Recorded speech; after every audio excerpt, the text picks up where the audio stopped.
Sophia Romma. Romma? Romma. Romma. R-O-M-M-A. And she comes to us as a playwright. And of course, a playwright I admire because how do you do it? I mean, you must sit in the dark and type this stuff and being quiet at night or something. Where do you get your ideas from? I really try to take my ideas from legends, folklore, history, anything historical that is of meaning that touched me. I got a great play for you. Hamlet. No, I'm just Hamlet is very good, yes. That's true. Or anything from, Chekhov to, we have a good Russian playwright, Edward Rudzinski, more contemporary. Mm-hmm. So I take it from, I can use a short story and then adapt it to a play, which is a very good idea. Okay. Works well. Now, you have a play running now here in New York? I do. It's called A Sweet Word of Advice, and it's a comedy, actually. It's really the first comedy I've ever written.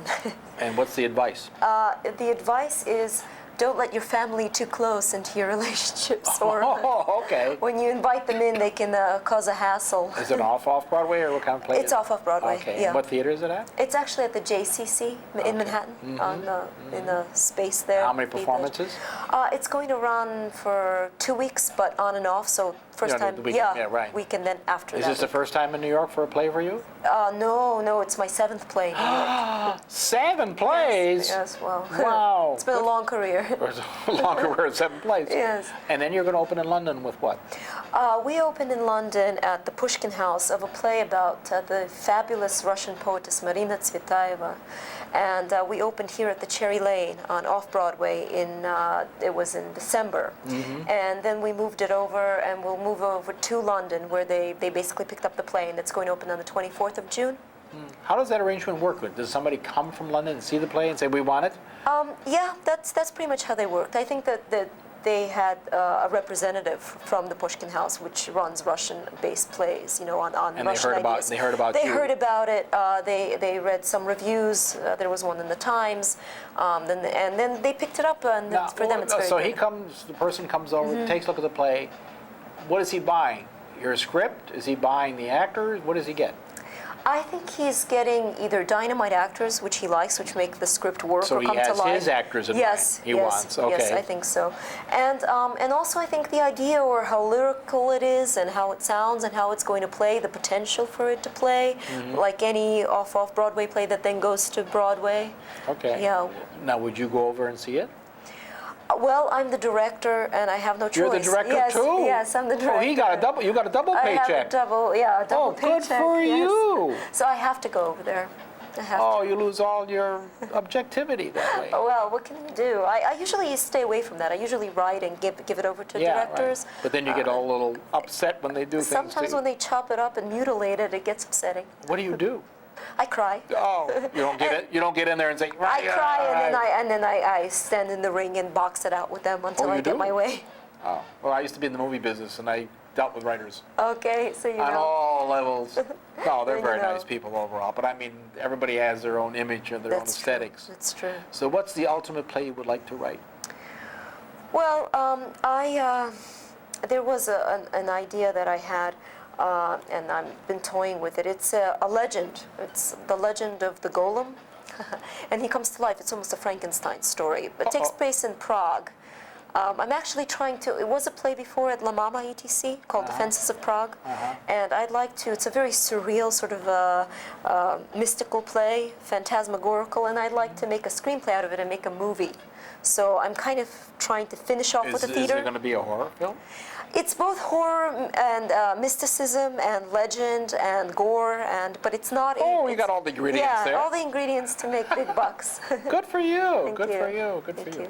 Now, when you write plays, how does you protect your copyright from being taken to places that you don't want people to read? Is that a problem? I think it is a problem in general, but I've been under contract with an experimental theater, La Mama, for 10 years. I never had that problem because you give up your rights to the theater because it's experimental, and then that theater basically has the right to perform and no other theater. Forever and ever? I think it's for about 10 years. And they pay you a salary then or something for those rights? How does that work? Actually, they pay you for just giving them the play a certain amount. But then you also give up your rights. Here's a pound of script, Yes, give me a pound of cash. That's right. And then you give, but basically I never had that problem because I'm sort of freelance, but I also get produced. So with being produced, that basically means that you are in cahoots with a theater that's going to produce your work. So you're not. But you mostly do dramas then? I mostly do dramas. But comedy was this one that you... Comedy was this one, yes. No Yes. musicals? You can call them musicals. In every play I've ever done, they all had either incidental music or actual music composed for the play. I've worked with some very good Russian composers, so I've been lucky. You're very lucky. I've been very lucky. So the ultimate play you would like to do? It wouldn't really be a play. I'd like to get back to screenplays, which Really? I started Motion off pictures? with. Yes. Why? That's, Because of more control? I love theater, and I love the rapport you have with God and the audience. And but there's something about cinema; it's magic, and I like to really see Have you things. directed motion I pictures? have never directed, but I've You're written in a for a screenplay. big surprise. It's different than stage. Yeah, I know. I'm not too keen on directing. I give up my rights for just to see the film done. Just to see it done. Yeah. But there's a sort of, when you ignite the screen with wonderful movie stars or with wonderful pictures, it's something nice about it, something touching. So you're more of the film person. I am. I got Well, into. that's a surprise. Yeah, it's sort of a long Russian tradition. I worked closely with the Mayakovsky Academic Theater, which is a huge repertory theater in Russia, and my professor at NYU got me involved with theater because he was more of a theatrical person. Yeah. That's why I stayed so long at La Mama. Oh. But basically, I started off with a screenwriting major, so. And I hope to return that one day. You know how to do the structure then? Yes, I know the format. Good for you. I know All the right. format. So how many films or how many scripts do you have for films that you would like to do? Well, I have about 2. Your horror film, and what's the other one? The other one is also based on the play of the poet Marina Tsvetaeva. So it's called The Past is Still Ahead, and it deals with her life and her being subject to the Soviet state at the time that questioned like a her. Dr. Zarkov? Well, it's basically the life of this dramatic woman who wrote so outwardly and keenly about love, and that was not respected at the time in the Soviet Union. And she was persecuted and died in Tatarstan, Elaboga. She actually committed suicide. Oh boy.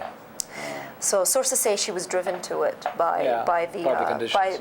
By the conditions and the regime. So when did you come to the United States? In 1979.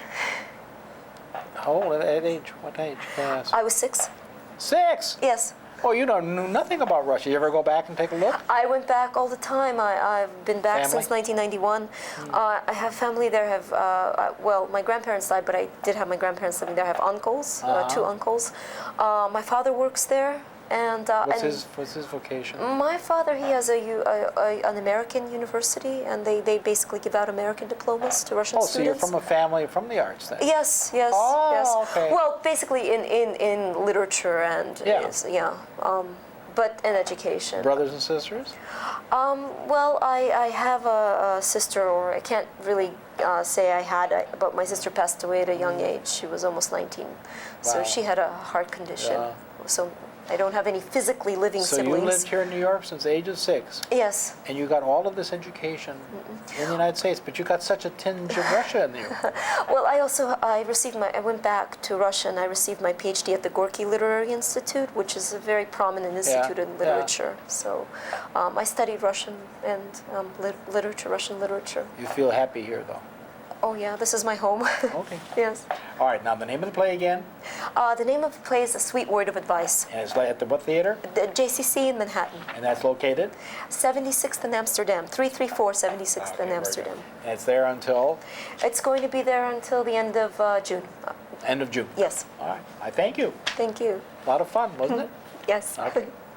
And we'll be back.